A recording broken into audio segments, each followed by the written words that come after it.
দোকানের শাটারটা লাগাইতেছেন, অর্ধেক শাটার আপনি নিছেন। মুয়াজ্জিন মসজিদের মধ্যে বলে কদ কামাতিস সালাহ, কদ কামাতিস সালাহ, নামাজ দাঁড়ায় গেছে, নামাজ দাঁড়িয়ে গেছে। এই টাইমে কাস্টমার এসে কয় 10,000 টাকার সদায় লাগবে। টেনশনে পড়ে গেলেন, নামাজ 10,000, নামাজ 10,000, নামাজ 10,000, পুরাই টেনশনে আছে। আল্লাহ তাআলা বলেন সম্পদ যেন তোমাদেরকে আল্লাহর থেকে দূরে সরায় না দেয়।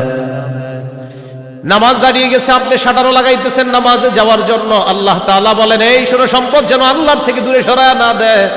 কাস্টমার কয় 10,000, মুয়াজ্জিন কয় কদ কামাতিস সালাহ। টেনশনে পড়ে গেছে, কি করব? সূরা তাহার 132 নম্বর আয়াতে আল্লাহ বলেন লা নাসআলুকা রিজকা নাহনু নারযুকুকা। নবী আপনার কাছে আমি রিজিক চাই না, আমি আপনারে রিজিক দেই। পরিবারকে নামাজের কথা বলেন, নিজে নামাজ পড়েন। নামাজের পর আল্লাহ তাআলা রিজিকের কথা কেন বললেন? কারণ রিজিকের টেনশনে মানুষ নামাজ থেকে দূরে থাকে। আল্লাহ বলেন বান্দা তুমি নামাজে যাও, আমি তোমার থেকে রিজিক চাই না, আমি আল্লাহ তোমাকে রিজিক দিয়ে দেই। আল্লাহ তাআলা বলেন ইন কানা আবাউকুম, যদি তোমাদের মা বাবা, ওয়া আবনাউকুম, যদি তোমাদের সন্তান, ওয়া ইখওয়ানুকুম, যদি তোমাদের ভাই বোন, ওয়া আজওয়াজুকুম, যদি তোমাদের বিবি, ওয়া আশিরাতুকুম, যদি তোমাদের পরিবার আত্মীয় স্বজন, ওয়া আমওয়ালুন ইখতারাফতুমুহা, যদি তোমাদের উপার্জিত সম্পদ, ওয়া তিজারাতুন তাখশাউনা কাসাদাহা, তোমাদের ব্যবসা, যেই ব্যবসায় লস হওয়ার টেনশনে থাকো, ওয়া মাসাকিনু তারদাউনাহা, যে বাসস্থান তোমরা অনেক ভালোবাসো, আহাব্বা ইলাইকুম মিনাল্লাহ ওয়া রাসূলিহি ওয়া জিহাদিন ফি সাবিলি। আল্লাহ তাআলা বলেন এই 8টা জিনিস যদি আল্লাহ এবং তার রাসূল চাইতে তোমাদের কাছে বেশি প্রিয় হয়, ফাতারাব্বাসু, অপেক্ষা করো, হাত্তা ইয়াতি আল্লাহু বিআমরি, আল্লাহ তাআলা গজব নিয়ে আসার অপেক্ষা করো। বলি নাউযুবিল্লাহ। কি শিখলাম? এই 8 জিনিসের প্রতি আমাদের মহব্বত আছে বেশি। আল্লাহ বলেন এইগুলা যদি আল্লাহর চেয়ে বেশি মহব্বতের হয়, নবীর চেয়ে বেশি মহব্বতের হয়, বেশি মহব্বতের হয়, তাহলে গজবের অপেক্ষা থাকো। তাহলে কি শিখলাম? এই 8 জিনিসের চাইতে আল্লাহকে বেশি ভালোবাসা, রসুলকে বেশি ভালোবাসতে হবে। আল্লাহ তৌফিক দান করেন। এখানে কয় জিনিসের ভালোবাসার কথা হলো? 8 জিনিসের ভালোবাসার কথা। এবার আমার সাথে বলেন, সাধারণত মৌলিকভাবে 2টা জিনিস আমাদেরকে আল্লাহর থেকে দূরে রাখে। 1 সম্পদ, 2 সন্তান। এই 2টা মৌলিকভাবে আমাদেরকে খালি আল্লাহর থেকে গাফেল করে দেয়। সূরা মুনাফিকুনের 9 নম্বর আয়াতে আল্লাহ বলেন ইয়া আইয়ুহাল্লাযীনা আমানু লা তুলহিকুম আমওয়ালুকুম ওয়ালা আওলাদুকুম আন যিকরিল্লাহ। আল্লাহ তাআলা বলেন হে ঈমানদারগণ, লা তুলহিকুম আমওয়ালুকুম ওয়ালা আওলাদুকুম, তোমাদের সম্পদ, তোমাদের সন্তান তোমাদেরকে যেন গাফেল করে না দেয়, আন যিকরিল্লাহ, আল্লাহর স্মরণ থেকে যেন গাফেল করে না দেয়। আল্লাহু ওয়া রাসূলুহু আহাব্বা ইলাইহি মিম্মা সিওয়াহুমা وأن يحب المرء لا يحبه إلا لله وأن يكره أن يعود في الكفر كما يكره أن يقذف في النار أو كما قال عليه الصلاة والسلام اللهم صل على محمد وعلى آل محمد كما صليت على إبراهيم وعلى آل إبراهيم إنك حميد مجيد اللهم بارك على محمد وعلى آل محمد كما باركت على إبراهيم وعلى آل إبراهيم إنك حميد مجيد اللهم إني أعوذ بك من شر لساني ومن شر سمعي ومن شر بصري ومن شر مني ভাই বক্সের আওয়াজ কমান ভাই বক্সের আওয়াজ কমান জামিয়া মুহাম্মাদিয়া ইমদাদুল উলুম মাদ্রাসা গাজীপুর রওজাতুস সালিহাত মহিলা মাদ্রাসা গাজীপুরের উদ্যোগে হাফেজ ছাত্রদের পাগড়ি প্রদান উপলক্ষে ষষ্ঠ বার্ষিক ইসলামী মহাসম্মেলনের গুরুত্বপূর্ণ আলোচনা পেশ করবেন আল্লামা মুফতি মিজানুর রহমান সাঈদ, প্রতিষ্ঠাতা পরিচালক শায়েখ Zakaria Islamic research centre Dhaka, প্রধান পৃষ্ঠপোষক অত্র জামিয়া। আল্লামা মুফতি আজিম উদ্দিন দামাত বরকাতুহুল আলিয়া শাইখুল হাদিস জামিয়া নুরিয়া কামরাঙ্গীরচর ঢাকা। গুরুত্বপূর্ণ আলোচনা করবেন মাওলানা হাফিজুর রহমান সিদ্দিক কুয়াকাটা, মুহতামিম জামিয়া তালিমিয়া মাদ্রাসা আদর্শনগর ঢাকা, মুফতি আব্দুল হালিম মুফাসসিরে কোরআন খুলনা, মুফতি উবাইদুল্লাহ বিন সাঈদ ইমাম ও খতিব বাইমাইল কেন্দ্রীয় জামে মসজিদ কোনাবাড়ি গাজীপুর। উপস্থিত হযরত উলামায়ে কেরাম, মুসলমান ভাইরা, আল্লাহ তাআলার দরবারে শুকরিয়া আদায় করছি। ভাই আওয়াজ বাড়ায়েন না, এত বক্সের আওয়াজ কমানোর পরে মাইক বাড়াইছেন আবার, বাড়ায়েন না কমান, আওয়াজ কমান পরে বাড়ায়েন, আমার সময় যত পারেন কমান, আরো কমায় দিবেন। হ্যাঁ উপস্থিত হযরত, ঠিক আছে এবার উপস্থিত হযরত উলামায়ে কেরাম, মুসলমান ভাইরা, আল্লাহ তাআলার দরবারে শুকরিয়া আদায় করছি। আল্লাহ আমাদেরকে এই মাহফিলে উপস্থিত হওয়ার তৌফিক দান করেছেন বলি আলহামদুলিল্লাহ। আমি আপনাদের সামনে সূরাতুল বাকারার 256 নম্বর আয়াতে কারিমা থেকে কয়েকটি আয়াত তেলাওয়াত করলাম। 256 নম্বর আয়াতে আল্লাহ তাআলা দ্বীনের ব্যাপারে আমাদেরকে দিক নির্দেশনা দিয়েছেন।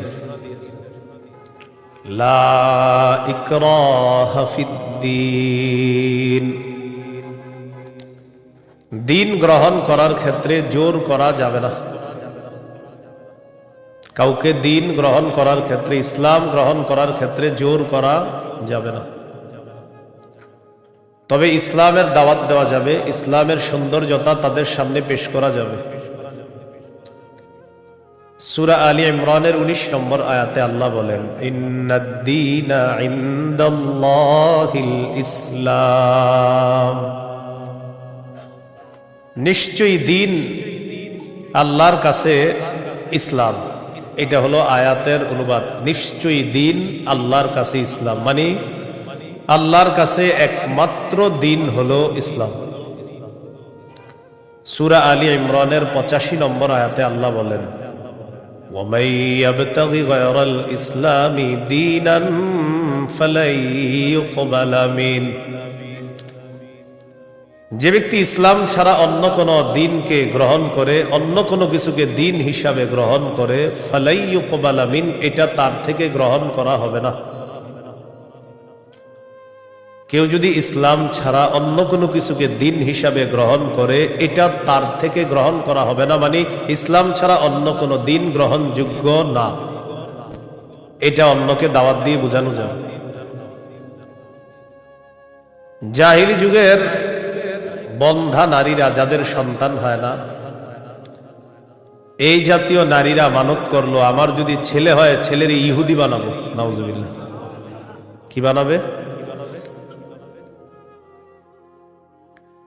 নাজিবি গোত্রের ইয়াহুদিদেরকে বের করে দেওয়ার জন্য হুকুম আসলো। ইয়াহুদিদের আত্মীয় স্বজন যারা আছে তারা চিন্তা করলো, আমাদের আত্মীয় স্বজন যারা, তাদেরকে মুসলমান বানায়া মদিনায় রাইখা দিই।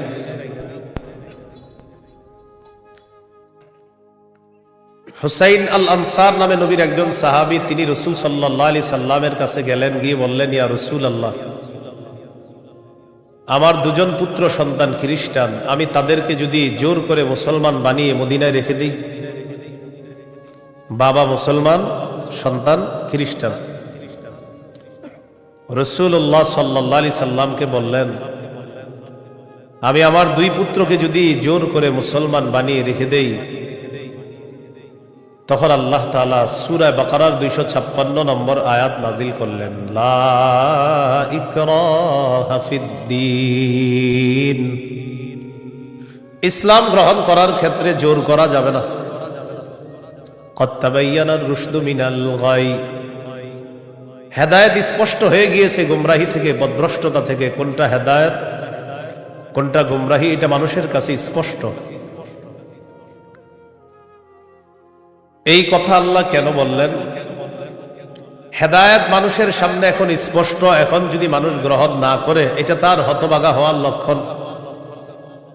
যদি সে গ্রহণ করে, এটা তার সৌভাগ্য, সে একজন সৌভাগ্যবান। সে সৌভাগ্যবান হওয়ার লক্ষণ হবে যদি হেদায়েত গ্রহণ করে। জোর করে বলা যাবে না তুমি মুসলমান হতেই হবে। ফামান ইয়াকফুর বিত-তাগুতি ওয়া ইউমিন বিল্লাহ ফাকাদ ইসতামসাকা বিল উরওয়াতিল ওয়াসকা লা ইনফিসামা লাহা। হেদায়েত স্পষ্ট হয়ে যাওয়ার পরেও যারা তাগুতকে অস্বীকার করবে, আল্লাহকে যারা বিশ্বাস করবে, হেদায়েত আর গুমরাহি দুইটা স্পষ্ট হয়ে যাওয়ার পর যারা তাগুতকে অস্বীকার করবে তথা পথভ্রষ্টতাকে বর্জন করবে, ওয়া ইউমিন বিল্লাহ, আর যারা আল্লাহকে বিশ্বাস করবে, ফাকাদ ইসতামসাকা বিল উরওয়াতিল ওয়াসকা, সে এমন এক মজবুত হাতলকে আঁকড়ে ধরলো, লা ইনফিসামা লাহা, যেই মজবুত হাতল কখনো ছুটে যাওয়ার সম্ভাবনা নাই। এমন এক মজবুত হাতল, যেই মজবুত হাতল তাকে জান্নাতে পৌঁছে দেবে। এটা হলো তাওহীদ। বলেন, এটা কি? তাওহীদ। তাগুত দ্বারা উদ্দেশ্য হলো যত সীমালঙ্ঘনকারী আছে সবাই। আল্লাহ তাআলা বলেন, ফামান ইয়াকফুর বিত-তাগুতি ওয়া ইউমিন বিল্লাহ, যারা তাগুতকে অস্বীকার করবে আর আল্লাহকে বিশ্বাস করবে, ফাকাদ ইসতামসাকা বিল উরওয়াতিল ওয়াসকা লা ইনফিসামা লাহা, তারা এমন এক মজবুত হাতল আঁকড়ে ধরলো যেটা ছুটে যাওয়ার সম্ভাবনা নাই, বিচ্ছিন্ন হওয়ার সম্ভাবনা নাই। এই মজবুত হাতলের নাম হলো তাওহীদ, আল্লাহর একত্ববাদ স্বীকার করা। তাওহীদের মৌলিক 4টি শর্ত। প্রিয় ভাইরা, কয় শর্ত? 1 নম্বর, আল্লাহ ছাড়া কোনো ইলাহ নাই, এই বিশ্বাস নিয়ে মৃত্যুবরণ করা। 2 নম্বর, আল্লাহ ছাড়া কোনো ইলাহ নাই এই কথা মুখে বলবো, পাশাপাশি এই কথায় সামান্যতম সন্দেহ করা যাবে না। 3 নম্বর, আল্লাহ ছাড়া কোনো ইলাহ নাই মুখে বলার পাশাপাশি অন্তরে বিশ্বাস করা। 4 নম্বর, সবচাইতে বেশি আল্লাহকে ভালোবাসা। এই হলো তাওহীদের 4 শর্ত। তাওহীদের কয় শর্ত? 1 নম্বর, আল্লাহ ছাড়া কোনো ইলাহ নাই এই বিশ্বাস নিয়ে মৃত্যুবরণ করা। 2 নম্বর, আল্লাহ ছাড়া কোনো ইলাহ নাই এই কথায় সন্দেহ করা যাবে না। 3 নম্বর, আল্লাহ ছাড়া কোনো ইলাহ নাই এটা মুখে বলা, অন্তরে বিশ্বাস করা। 4 নম্বর, আল্লাহকে সবচেয়ে বেশি ভালোবাসা। এই হলো তাওহীদের 4 শর্ত। বাইরের মাইকের আওয়াজ আবার বাড়াইছে, ঠিক না? ওইটা কমান, ওইটাও কমান। আপনি পরে বাড়ান, আমার বয়ানটা একটু কমান না, সমস্যা নেই। বুঝে না কিছু, মানে আমি এটা আপনার জন্য ভালো। আর বুঝে না, এর কথা হলো ফাটাইতে হবে, বুঝতে হবে আমার মাইক এরকম এরকম। আমি তো বলছি না খারাপ, আমি বলছি খারাপ, আমি তো ভালোই বলছি। আমি বয়ান করে সামনে দাওয়াত দেন না, এত মাইক লাগাইলে। কিন্তু বারবার মাহফিলে বলি, মাইক কম হবে ওই মাহফিলে দাওয়াত অটোমেটিক পাবেন, বেশি মাহফিল মাইক হবে আর দাওয়াত পাবেন না। সোজা হিসাব, আমার বয়ানে মাইক কম থাকতে হবে, এটা আমি আলাদা বিষয়। মাইক যত কম হবে, যদি আবেদন করেন যে হুজুর মাইক 2টা, তো দেখবেন আর দাওয়াত আগে দিব আপনাকে। মাইক বেশি লাগাবেন, আমার পাবেন না, সোজা হিসাব। মাইক কমাইতে হবে আমার বয়ানে কারো যেন কোনো ক্ষতি না হয়, মাথা রাখবেন না। তাওহীদের 4টা শর্ত। 1 নম্বর, আল্লাহ ছাড়া কোনো ইলাহ নাই এই বিশ্বাস নিয়ে মৃত্যুবরণ করা। দুই নম্বর, আল্লাহ ছাড়া কোনো ইলাহ নাই, এই কথায় সামান্য সন্দেহ করা যাবে না। তিন নম্বর, আল্লাহ ছাড়া কোনো ইলাহ নাই, এটা মুখেও বলা, অন্তরে বিশ্বাস করা। চার নাম্বার, আল্লাহকে সবচেয়ে বেশি ভালোবাসা। এক নাম্বার শর্ত, আল্লাহ ছাড়া ইলাহ নাই, এই বিশ্বাস নিয়ে মৃত্যুবরণ করা। সহিহ বুখারীর 26 নম্বর হাদিস। এই হাদিসের বর্ণনাকারী উসমান রাদিয়াল্লাহু তাআলা আনহু, তিনি বলেন, عن عثمان رضي الله تعالى عنه قال قال رسول الله صلى الله عليه وسلم من مات وهو يعلم أنه لا إله إلا الله دخل الجنة। নবীজি বলেন, কেউ যদি এই বিশ্বাস নিয়ে মারা যায় আল্লাহ ছাড়া কোনো ইলাহ নাই, আমি নবী বলে দিলাম দাখালাল জান্নাহ, সে জান্নাতে প্রবেশ করবে। সহিহ বুখারীর বর্ণনা 1237 নম্বর হাদিস, 1237। জিবরিল আমিন নবীর কাছে আসছে, আসার পর বললেন, বাশির উম্মাতাকা আন্নাহু মান মাতা মিন উম্মাতিক লা ইউশরিকু বিল্লাহি শাইআ দাখালাল জান্নাহ। জিবরিল আমিন আসছে, আসার পর বলে, ইয়া রাসূলুল্লাহ, আপনার উম্মতের মধ্যে যারা শিরিক না করে মারা যাবে, আল্লাহ তাআলা আমাকে পাঠিয়েছে আপনাকে বলার জন্য, শিরিক করা ছাড়া যারা মারা যাবে আপনি ওই উম্মতকে জান্নাতে প্রবেশের সুসংবাদ জানায় দেন। বুঝে আসছেন সবার? তাহলে এক নাম্বার, আল্লাহ ছাড়া কোনো ইলাহ নাই, এই বিশ্বাস নিয়ে মৃত্যুবরণ করা। একদিন এক ফেরেশতা নবীজির কাছে আসছে। নবীজি সাল্লাল্লাহু আলাইহি সাল্লাম বলেন, তানি আতিম মির রাব্বি فخيرني بين أن يدخل نصف أمتي الجنة وبين الشفاعة। নবী বলেন, একজন ফেরেশতা আমার কাছে আসছে, আসার পর আমাকে দুটি বিষয়ের স্বাধীনতা দিয়েছে, যে কোনো একটা গ্রহণ করার জন্য। ফেরেশতা আমাকে বলল, হাবিব, আপনি যদি চান আপনার অর্ধেক উম্মত আপনি জান্নাতে নিতে পারবেন, আর যদি চান আপনি সুপারিশ করতে পারবেন, তবে দুটি গ্রহণ করা আপনার জন্য। এই সুযোগ আপনি পাবেন না, যে কোনো একটি গ্রহণ করতে হবে। হয়তো অর্ধেক উম্মত জান্নাতে নিবেন, না হয় আপনি সুপারিশ গ্রহণ করবেন। আমাদের নবী বলেন, ইখতারতুশ শাফাআ, আমি সুপারিশ করাটাই আল্লাহর থেকে গ্রহণ করে নিলাম। বলেন তবে, বলেন সবাই বলেন তবে। এই সুপারিশ শুধু তারাই পাবে যারা শিরিক করবে না। নবীজি বলেন, ওয়াহিয়া লিমান লা ইউশরিকু বিল্লাহি শাইআ, আমার সুপারিশ শুধু তারাই পাবে যারা আল্লাহর সাথে শিরিক করবে না, তারাই শুধু আমার সুপারিশ পাবে, অন্যরা কিন্তু আমার সুপারিশ পাবে না। সহিহ বুখারীর বর্ণনা 99 নম্বর হাদিসে আল্লাহর নবীর সাহাবী আবু হুরায়রা রাদিয়াল্লাহু তাআলা আর নবীকে প্রশ্ন করলেন, মান আসআদুন নাসি বিশাফাআতিকা ইয়াউমাল কিয়ামাতি ইয়া রাসূলুল্লাহ। হুজুর, কিয়ামতের ময়দানে আপনার সুপারিশের মাধ্যমে কোন ব্যক্তি সবচেয়ে সৌভাগ্যবান হবে আমাকে একটু বলেন। নবীজি বললেন, আবু হুরায়রা, আমি জানতাম তোমার আগে এই প্রশ্ন আমাকে কেউ করবে না। লিমা রাআইতু মিন হিরসিকা আলাল ইলম, ইলমের প্রতি তোমার যে আগ্রহ, বিদ্যার প্রতি তোমার যে আগ্রহ, আমি জানতাম তোমার আগে এই প্রশ্ন আমাকে কেউ করবে না, তুমি যে প্রশ্নটা করছিস। তো যেহেতু তুমি প্রশ্নটা করেই ফেলছো, উত্তরটা নাও। আসাদুন নাসি বিশাফাআতি ইয়াউমাল কিয়ামাতি মান ক্বালা লা ইলাহা ইল্লাল্লাহ খালিসাম মিন কিবালি নাফসি। কোন ব্যক্তি যদি দিল থেকে বলে লা ইলাহা ইল্লাল্লাহ, আর এই বিশ্বাস নিয়ে যদি মারা যায়, কিয়ামতের ময়দানে আমার সুপারিশের মাধ্যমে এই ব্যক্তি সবচাইতে সৌভাগ্যবান বান্দা হয়ে যাবে। কি শিখলাম বলেন? লা ইলাহা ইল্লাল্লাহ। তিরমিজির বর্ণনা 3592 নম্বর হাদিস। ক্বালা রাসূলুল্লাহ সাল্লাল্লাহু আলাইহি ওয়াসাল্লাম, মা আবদুন ক্বালা লা ইলাহা ইল্লাল্লাহ মুখলিসান কাত্তু ইল্লা ফুতিহাত লাহু আবওয়াবুস সামাই হাত্তা তুফজিয়া ইলাল আরশ।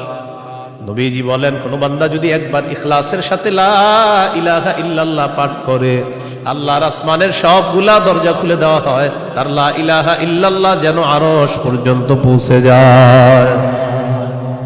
তাওহীদের কয় শর্ত ভুলে গেছে? কয় শর্ত? 1 নম্বর, আল্লাহ ছাড়া ইলাহ নাই, এই বিশ্বাস নিয়ে মরতে হবে। 2 নম্বর, আল্লাহ ছাড়া কোনো ইলাহ নাই, এই কথায় সামান্য সন্দেহ করা যাবে না। সূরা হুজুরাতের 15 নম্বর আয়াতে আল্লাহ বলেন, ইন্নামাল মুমিনুনা আল্লাযীনা আমানু বিল্লাহি ওয়া রাসূলিহি সুম্মা লাম ইয়ারতাবু ওয়া জাহাদু বিআমওয়ালিহিম ওয়া আনফুসিহিম ফী সাবিলিল্লাহ উলাইকা হুমুস সাদিকুন।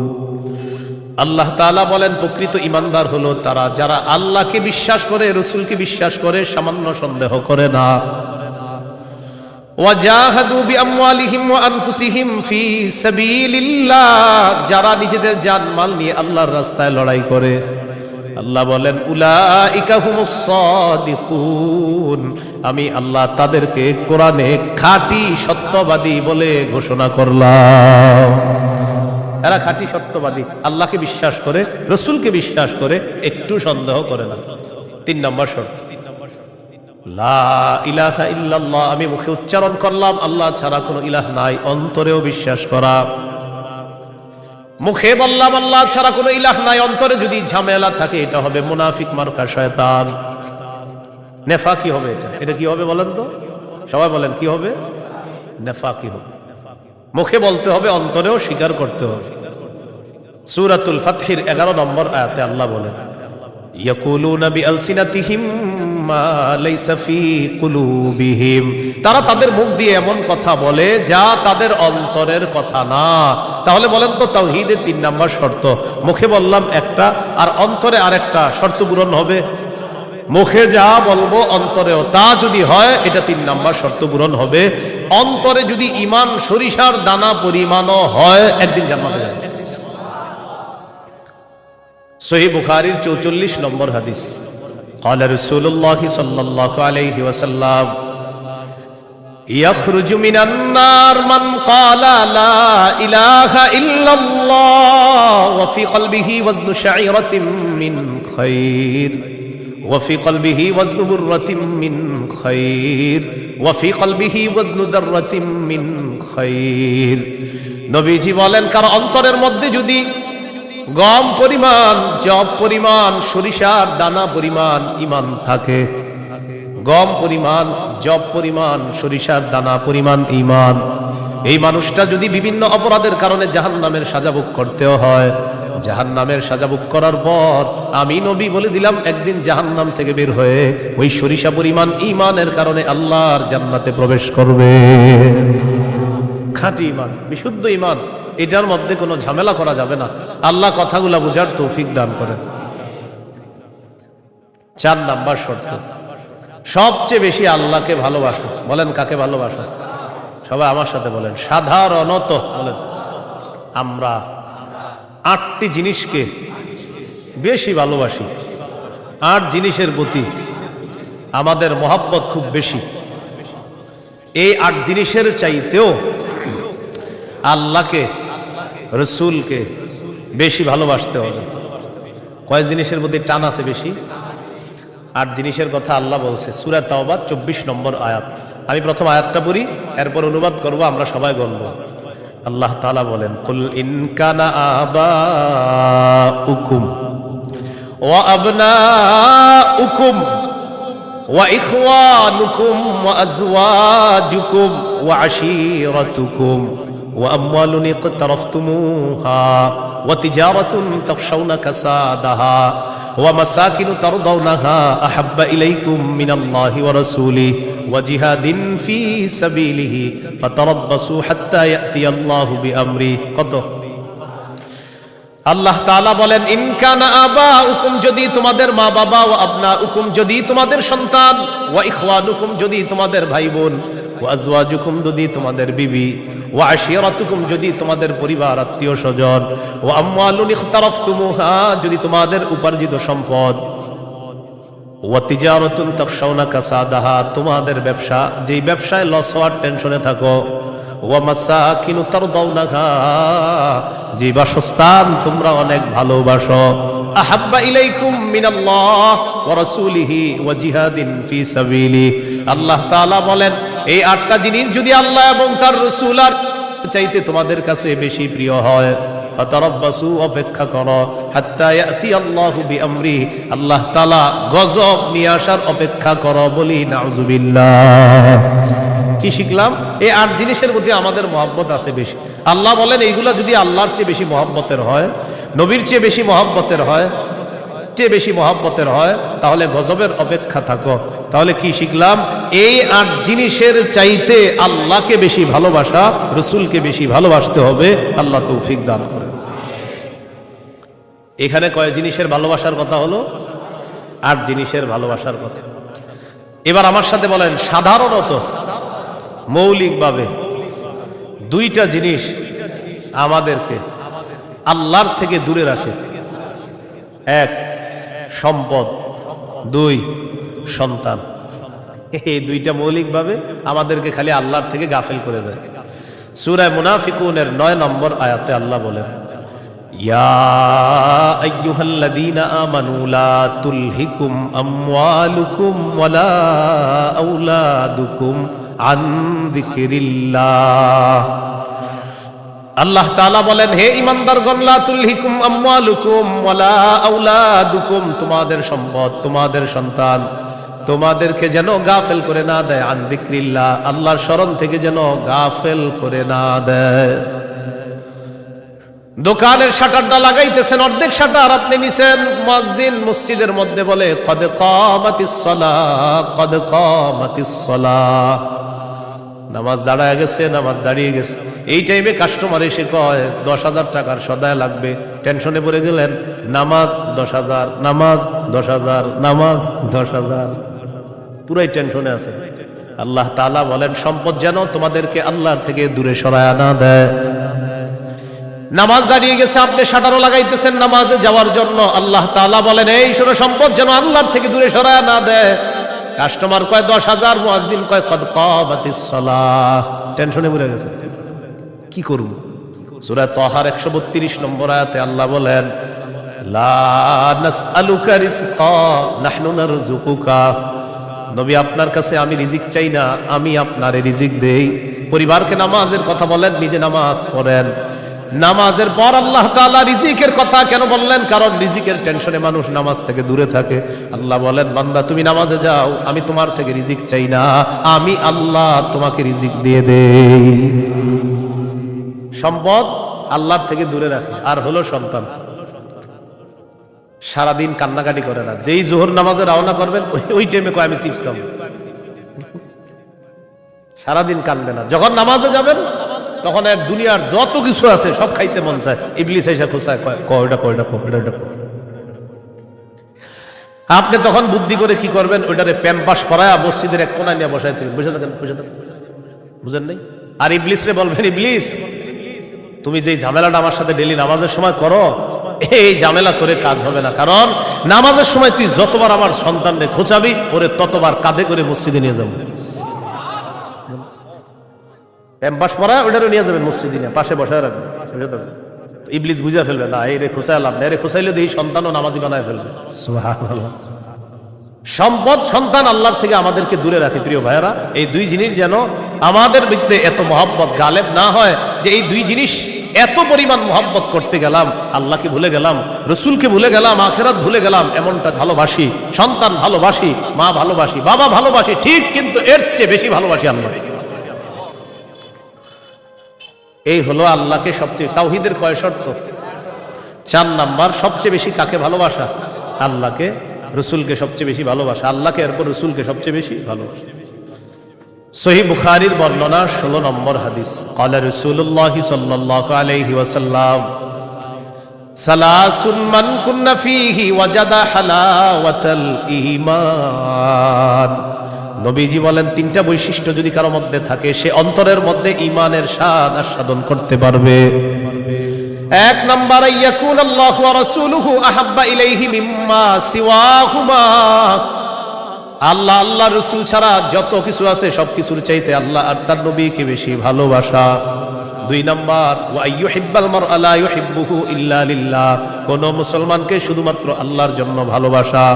3 নাম্বার, আইয়াকরাহা আইয়াউদা ফিল কুফরি কামা ইয়াকরাহু আইয়ুকযাফা ফিন্নার, আগুনের মধ্যে পুড়ে যাওয়া যেমন অপছন্দ তেমনি ভাবে কুফরি করাটাও এমন অপছন্দ হওয়া। কোটি কোটি টাকা আপনার সামনে রাখা হলো আর বলা হলো আগুনে পুড়ে মারা যাও, আপনি তখন জবাব দিবেন আপনার কি মাথা খারাপ? আগুনে পুড়ে যদি আমি মারা যাই তুই কোটি টাকা দিয়ে আমি করবো কি? এবার আপনাকে বলা হলো কোটি কোটি টাকা দেওয়া হবে, তুমি কুফরি করো, আপনি জবাব দিবেন কোটি টাকার বিনিময়ে যেমন দুনিয়ার আগুনে পুড়তে চাই না তেমনি ভাবে কোটি টাকার বিনিময়ে কুফরি করে জাহান্নামের আগুনেও পুড়তে চাই না। নবীজি বলেন কারো মধ্যে যদি এমন অনুভূতি থাকে আগুনে পুড়ে যাওয়া তার অপছন্দ, তেমনি ভাবে কুফরি করাটাও তার কাছে অপছন্দের, আল্লাহ তাআলা তার অন্তরের মধ্যে ঈমানের স্বাদ তৈরি করে দিবেন, ঈমানের স্বাদ দিবেন। তো এই 3টার মধ্যে একটা হলো আল্লাহকে বেশি ভালোবাসা। বলেন তো তাওহীদের কয় শর্ত? 1 নম্বর, আল্লাহ ছাড়া কোনো ইলাহ নাই, এই বিশ্বাস নিয়ে মৃত্যুবরণ করা। 2 নম্বর, আল্লাহ ছাড়া কোনো ইলাহ নাই, এটার মধ্যে একটুও সন্দেহ করা যাবে না। 3 নম্বর, আল্লাহ ছাড়া কোনো ইলাহ নাই, এটা মুখে বলা, অন্তরে স্বীকার করা, বিশ্বাস করা। 4 নম্বর, আল্লাহকে সবচেয়ে বেশি ভালোবাসা। এই 4 শর্ত পূরণ করে আমরা যেন কবরে যেতে পারি, আল্লাহ তাআলা তৌফিক দান করেন। এরপরে আল্লাহ বলেন ওয়াল্লাহু সামিউন আলিম, আল্লাহ সর্বশ্রোতা সর্বজ্ঞানী। এটা হলো সূরা বাকারার 256 নম্বর আয়াত। এখন আপনাদেরকে 56 নম্বর আয়াত থেকে জিজ্ঞাসা করতে চাই, একটা হলো তাগুতের দল আর একটা হলো আল্লাহর দল। দুনিয়াতে মৌলিকভাবে মানুষের দল 2টা, একটা হলো হিজবুল্লাহ আল্লাহর দল আর একটা হিজবুশ শয়তান শয়তানের দল। এই 2 দল মৌলিকভাবে মানুষের মধ্যে সূরা মুজাদালায় 2 দলের কথা আছে। তো এই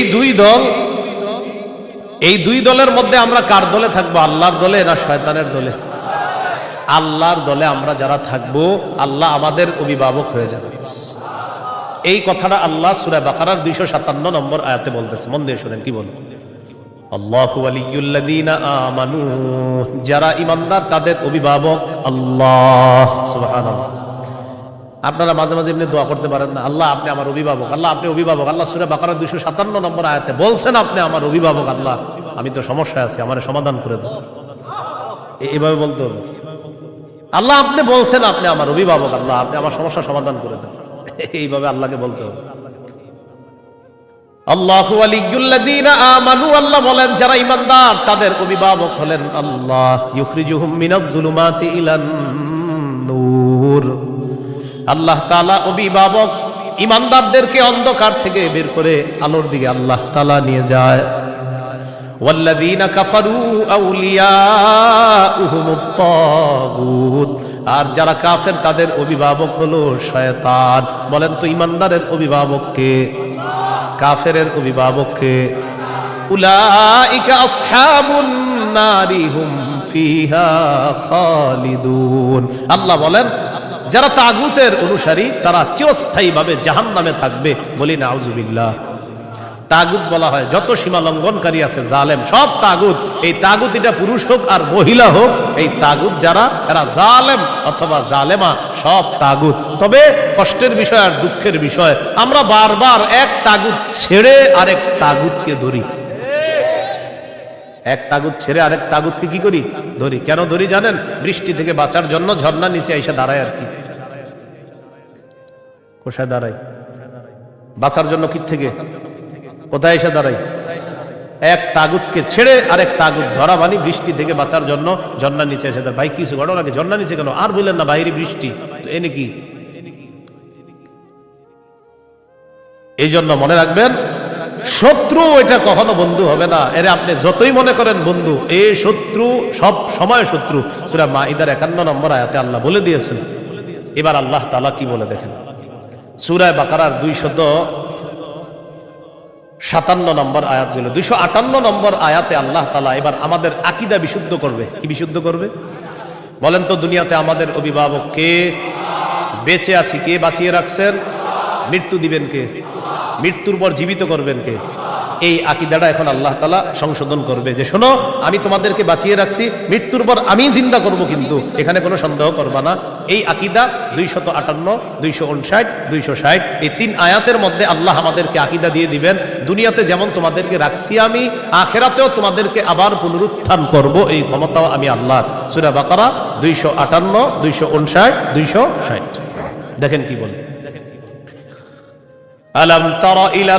আলম তারা ইলাল্লাযী হাজ্জা ইব্রাহিম ফি রাব্বিহি আন আতাহুল্লাহুল মুলক إذ قال إبراهيم ربي الذي يحيي ويميت قال أنا أحيي وأميت قال إبراهيم فإن الله يأتي بالشمس من المشرق فأت بها من المغرب فبهت الذي كفر والله لا يهدي القوم الظالمين।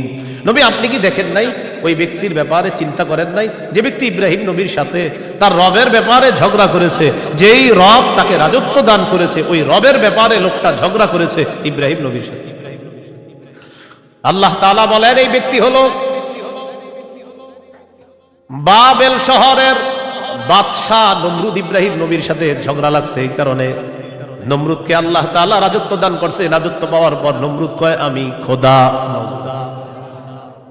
ইব্রাহিম নবী বললেন আমার রব রব্বি আল্লাযী ইহয়ী ওয়া ইউমীত, আমার রব হলেন তিনি যিনি জীবন দেয়, যিনি মৃত্যু দান করেন।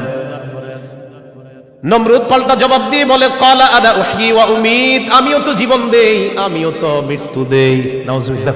হ্যাঁ, ইব্রাহিম নবী বললেন রব তিনি যিনি জীবন দেয় মৃত্যু দেয়। নমরুদ কথা আমিও তো জীবন দেই মৃত্যু দিই।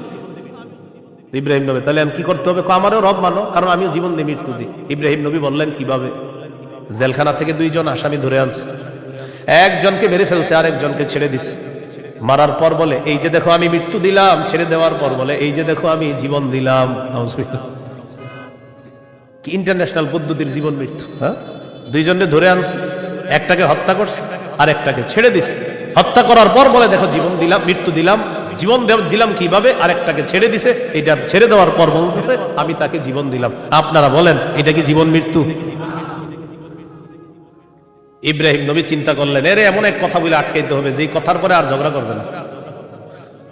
قال إبراهيم فإن الله يأتي بالشمس من المشرق فأت بها من المغرب।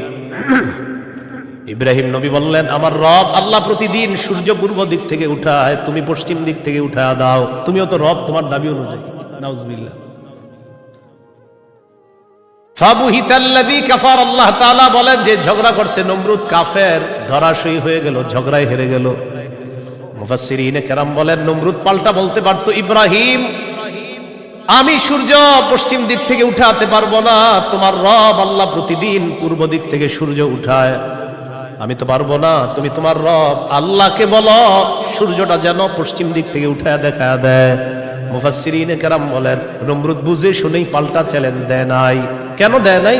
নমরুদ কিন্তু চ্যালেঞ্জ দিতে পারতো পাল্টা, ইব্রাহিম তুমি আমারে বললা আমি যেন সূর্য পশ্চিম দিক থেকে উঠাই, তোমার রব যেহেতু পূর্ব দিক থেকে উঠায়, তো পাল্টা প্রশ্ন করতে পারতো নমরুদ ইব্রাহিম আমি তো পারলাম না, তোমার রব আল্লাহকে বলো আল্লাহ যেন সূর্যটা পশ্চিম দিক থেকে উঠায় দেখায়। মুফাসসিরিনে কেরাম বলে নমরুদ এটা বুঝে শুনেই পাল্টা প্রশ্ন করে নাই, কারণ নমরুদ জানে এই প্রশ্ন করলে ইব্রাহিম চ্যালেঞ্জ গ্রহণ করবে, আল্লাহকে বলবে আল্লাহ সাথে সাথে সূর্য পশ্চিম দিক থেকে উঠায় দেখায়। আর এটা যদি করে ফেলে নমরুদের দল ছোট হয়ে যাবে, হালকা হয়ে যাবে। এই জন্য নমরুদ আর পাল্টা চ্যালেঞ্জ নেয় নাই। বলেন তো নমরুদকে রাজত্ব দিয়েছিল কে? দেওয়ার পর বলে আমি খোদা। কি বলে? আমি খোদা। এই জন্য প্রিয় ভাইয়েরা সামনের দিকে যাদেরকে আমরা শাসন ক্ষমতায় বসাবো, যাদেরকে আমরা দায়িত্ব দিব, বুঝে শুনে দায়িত্ব দিতে হবে। কি শুনে? বলেন আমার সাথে প্রতিদিন 2 রাকাত অতিরিক্ত নফল নামাজ পড়ব, পড়ার পর 3টা দোয়া করব।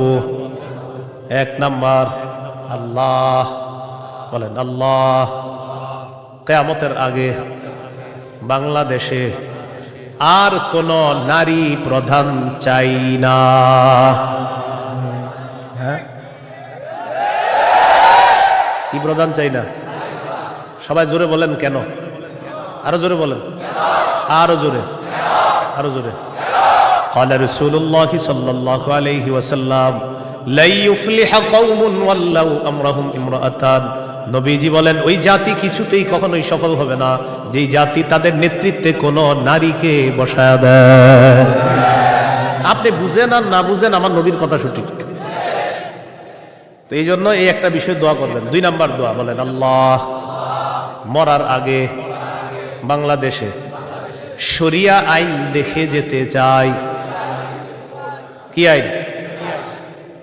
দেয়ালে দেয়ালে লিখে দিবেন শরিয়া আইন চায় না তারা। বলেন, কোন না কোন অপরাধী যারা, বলেন আমার সাথে, শরিয়া আইন চায় না তারা, কোন না কোন অপরাধী যারা। চোর শরিয়া আইন চাইবে না, হাত কাটা যাবে। ধর্ষক শরিয়া আইন চাইবে না, তাকে পাথর মেরে হত্যা করা হবে, তার উপর ইসলামের শাস্তি প্রয়োগ করা হবে। এই জন্য ধর্ষক চাইবে না, চোর চাইবে না। আমাদের দেশে যদি আসলে শরিয়া আইন চালু হয়, বিগত দিনের শুধু চুরির বিচার করতে করতে সুপ্রিম কোর্ট, হাইকোর্টের বিচারপতিরা ক্লান্ত হয়ে যাবে। শুধু চুরির বিচার হলে, কিসের বিচার? এটা 2 নাম্বার দোয়া করবেন। 3 নাম্বার দোয়া বলেন, আল্লাহ আমাদের দেশে এমন একজন শাসক দিয়ে দেন যেই শাসক মৌলিক 4টি কাজ করবে। 1 নাম্বার নামাজ কায়েম করবে, 2 নাম্বার যাকাত প্রতিষ্ঠিত করবে, 3 নাম্বার সৎ কাজের আদেশ করবে, 4 নাম্বার অসৎ কাজের নিষেধ করবে। সবাই বলেন দলিল, বলেন দলিল। সূরা হজ 41 নম্বর আয়াত। কোন সূরা? কত নম্বর আয়াত? এই আয়াতে আল্লাহ বলেন, আল্লাযীনা ইম্মাক্কান্নাহুম ফিল আরদি আকামুস সালাহ ওয়া আতাউয যাকাতা ওয়া আমারু বিল মারুফি ওয়া নাহাউ আনিল মুনকার। আল্লাহ তাআলা বলেন, আমি যাদেরকে দুনিয়ার শাসন ক্ষমতায় বসাই তাদের মৌলিক কাজ হবে 4টা। 1 নাম্বার আকামুস সালাহ, তারা রাষ্ট্রীয়ভাবে নামাজ কায়েম করতে হবে। রাষ্ট্রের প্রত্যেকটা নাগরিক যেন নামাজ পড়ে, এই দায়িত্ব পালন করতে হবে। 2 নাম্বার ওয়া আতাউয যাকাত, যাকাতের বিধান রাষ্ট্রীয়ভাবে চালু করতে হবে। আমাদের দেশে যদি রাষ্ট্রীয়ভাবে যাকাতের বিধান চালু হয়ে যায় আর সব ধনীরা যদি 1 বছর যাকাত আদায় করে, কয় বছর? ওই বছর সুদ বলবে, যাকাত তুমি ভালো থেকো, আমি সুদ বিদায় নেই। কয় বছর? 1 বছর যদি যাকাত যারা দেয়, এরা যদি দেয়, সুদ বলবে, যাকাত তুমি থাকো, আমি চলে যাই, কারণ আমার আর থাকার জায়গা নাই। বলেন আমার সাথে, সুদে ফকির আরো ফকির হয়, যাকাতে ফকির আরো ধনী হয়। দলিল ইবনে মাজাহ 2279 নম্বর হাদিস। আবার বলেন, বলেন সুদে ফকির আরো ফকির হয়, যাকাতে ফকির ধনী হয়।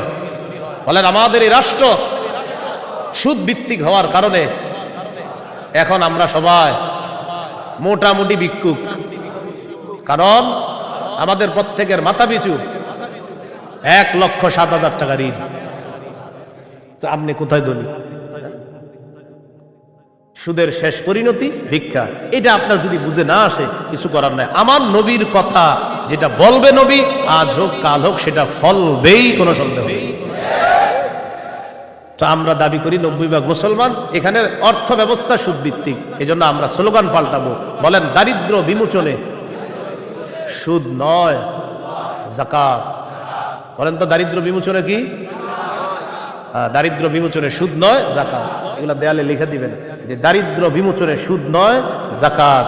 লিখে দিবেন দারিদ্র বিমোচনে সুদ নয় যাকাত। লিখবেন সুদে ফকির আরো ফকির হয়, যাকাতে ফকির আরো ধনী হয়। নমরুদকে রাজত্ব দিছে আল্লাহ তাআলা, সে এখন বলে আমি খোদা। বলেন নাউজুবিল্লাহ।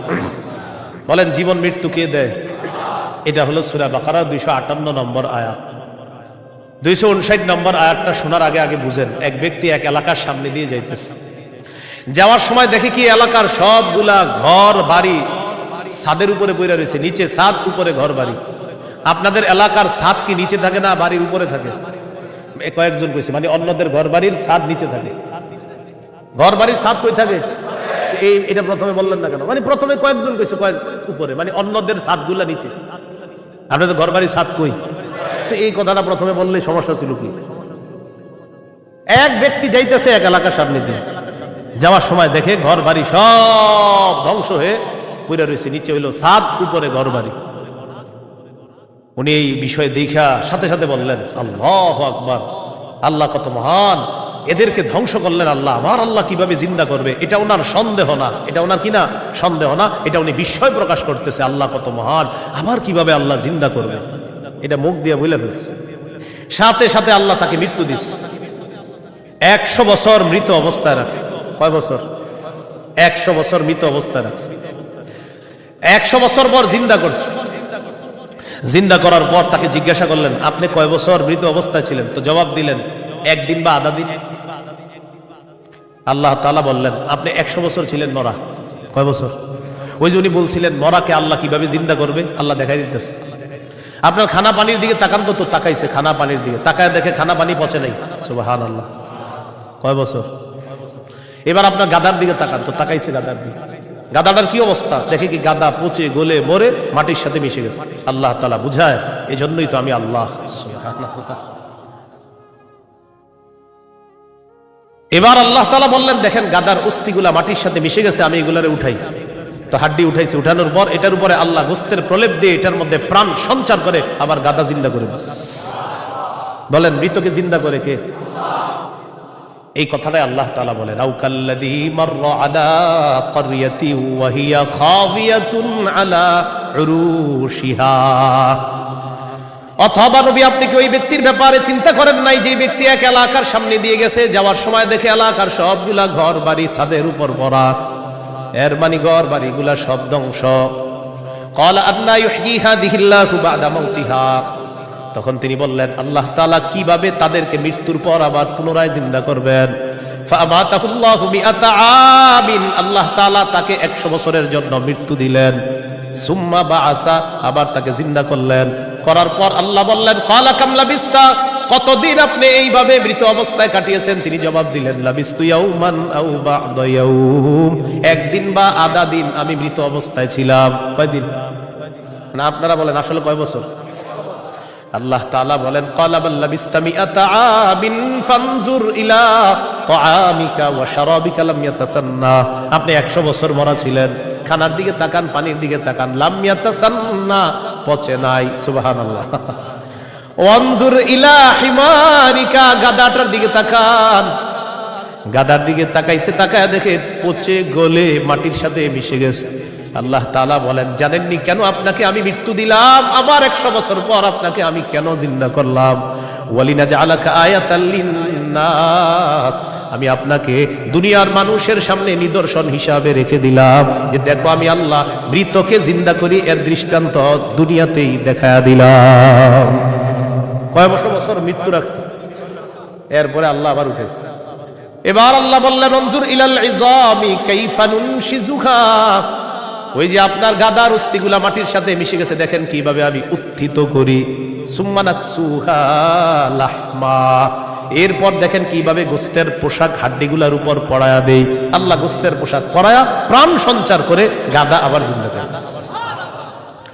এবার তিনি বললেন, মানে কে? ওই যে যিনি বলছিলেন 100 বছর আগে আল্লাহ কিভাবে জিন্দা করবে, তখন তিনি বললেন, ক্বালা আ'লামু আন্নাল্লাহা আলা কুল্লি শাইইন কাদির, আমি বুঝতে পারছি, আমি জানি আল্লাহ সবকিছুর উপর ক্ষমতাবান। বলেন সবকিছুর উপর ক্ষমতাবান কে? 100 বছর মৃত রাইখা আবার জিন্দা করার ক্ষমতা কার? এখন আমি কি আপনাদেরকে বলছি লোকটাকে, এই লোকটাকে বলছি? বলি নাই। এলাকা কোনটা এটাও বলছি? বলি নাই। কোরআনে এলাকার নামও আসে নাই, ওই ব্যক্তির নামও আসে নাই। তবে মুফাসসিরিনে কেরাম বলেন, এই ব্যক্তি যে একজন নবী ছিলেন এতে সন্দেহ নেই। উনি একজন কি ছিলেন?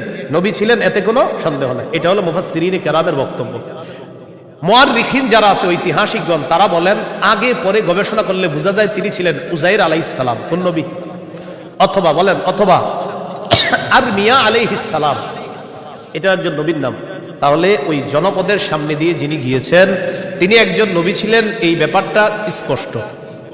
তবে তিনি কোন নবী ছিলেন, উযাইর নবী না আরমিয়া নবী, এই ব্যাপারে ঐতিহাসিকগণ বলেন তিনি হয়তো উযাইর নবী, না হয় আরমিয়া আলাইহিস সালাতু ওয়াস সালাম। এখন এলাকা, এটা কোন এলাকা? ঐতিহাসিকগণ বলেন এলাকাটা বাইতুল মুকাদ্দাসের বুখতে নসর যে এলাকা দখল করেছিল, ওই বুখতে নসরের এলাকাটা ইতিহাস গবেষণা করলে বোঝা যায় ওই এলাকাটা আল্লাহ ধ্বংস করার পর তখন ওই নবী এলাকার সামনে দিয়ে গিয়েছিলেন। তাহলে এলাকার নাম সরাসরি কোরআনে নাই, এলাকার নাম সরাসরি হাদিসে নাই, নবীর নাম সরাসরি কোরআনে নাই, নবীর নাম সরাসরি হাদিসে নাই। মুফাসসির এবং ঐতিহাসিকগণ গবেষণা করে বলেন, আগা গোড়া এটা গবেষণা করলে বোঝা যায় নবী ছিলেন হযরত উজাইর অথবা আরমিয়া, আর এলাকাটা ছিল বাইতুল মুকাদ্দাস। এই হলো সূরা বাকারার 259 নম্বর আয়াত। সূরা বাকারার 260 নম্বর আয়াত। এই আয়াতেও আল্লাহ আমাদের আকীদা স্বচ্ছ করবে যে দেখো, দুনিয়াতে আমি তোমাদেরকে জিন্দা রাখছি, আবার আমি মৃত্যু দিব, আবার তোমাদেরকে পুনরুত্থান করব, এই ক্ষমতা। বিসমিল্লাহির রহমানির রহিম। আল্লাহুম্মা লাকাল হামদু ওয়া লাকাশ শুকর। সূরা বাকারা 260 নম্বর আয়াত, আল্লাহ বলেন, وَإِذْ قَالَ إِبْرَاهِيمُ رَبِّ أَرِنِي كَيْفَ تُحْيِي الْمَوْتَى قَالَ أَوَلَمْ تُؤْمِنْ قَالَ بَلَى وَلَكِنْ لِيَطْمَئِنَّ قَلْبِي قَالَ فَخُذْ أَرْبَعَةً مِنَ الطَّيْرِ فَصُرْهُنَّ إِلَيْكَ ثُمَّ اجْعَلْ عَلَى كُلِّ جَبَلٍ مِّنْهُنَّ جُزْءًا ثُمَّ ادْعُهُنَّ يَأْتِينَكَ سَعْيًا وَاعْلَمْ أَنَّ اللَّهَ عَزِيزٌ حَكِيمٌ। স্মরণ করুন ওই সময়কে যখন ইব্রাহিম নবী বললেন, রব্বি আরিনি কাইফা তুহয়িল মাউতা, আল্লাহ আপনি আমাকে দেখান আপনি কিভাবে মৃতকে জিন্দা করেন। আল্লাহ তাআলা বললেন, ক্বালা আওয়ালাম তুমিন, ইব্রাহিম আপনি কি বিশ্বাস করেন না? ইব্রাহিম নবী জবাব দিলেন, ক্বালা বালা ওয়ালাকিন লিয়াতমাইন্না কলবি, আল্লাহ অবশ্যই বিশ্বাস করি, তবে আমার অন্তরের প্রশান্তির জন্য আমি জানতে চাই আল্লাহ আপনি কিভাবে মৃতকে জিন্দা করেন। ভাই 259 আর 260 নম্বর আয়াতে একটা বিষয় কিন্তু মনে রাখেন, আমি আবার বারবার বলতেছি কথাটা। 259 নম্বর আয়াতে ওই যে নবী বললেন আল্লাহ কিভাবে মৃতদেরকে জিন্দা করবেন, এটা কিন্তু নবীর সন্দেহ না। আবার বলছি, এটা কি না? সন্দেহ না, বলেন বিস্ময়, কি উনি আশ্চর্য হচ্ছেন। আবার 260 নম্বর আয়াতে ইব্রাহিম নবী বলতেছে আল্লাহ আপনি আমারে দেখান কিভাবে মৃতকে জিন্দা করেন, এটাও ইব্রাহিম নবীর সন্দেহ না, বরং ইব্রাহিম নবী অন্তরকে শান্তি দিতে চায়, আল্লাহ আপনি যে মৃতকে জিন্দা করেন এটা দেখলে আমার দিলে একটু ভালো লাগতো, শুধু এই কারণে আমি দেখতে চাই। তাহলে বিষয়টা কি সন্দেহ? নাউজুবিল্লাহ, কোন নবী সন্দেহ করতে পারে না। তো আল্লাহ তাআলা বললেন, ক্বালা ফাকুজ আরবাতাম মিনাত তায়র, ইব্রাহিম আপনি 4টা পাখি ধরেন, ফাসুরহুন্না ইলাইকা, এই 4টি পাখি আপনি বসে আনেন, আপনার আয়ত্তে আনেন। আয়াতে আনার পর সুম্মা জাআল আলা কুল্লি জাবালিম মিনহুন্না জুজআ, 4টা পাখিকে আপনি চূর্ণ বিচূর্ণ করে টুকরা টুকরা করে ফেলবেন। টুকরা টুকরা করার পর এই পাখিগুলার টুকরা টুকরা বিভিন্ন পাহাড়ের মধ্যে আপনি ছিটায় দিবেন। কোন পাখির টুকরাটা কোন পাহাড়ের মধ্যে আছে এটা আপনার জানা নাই।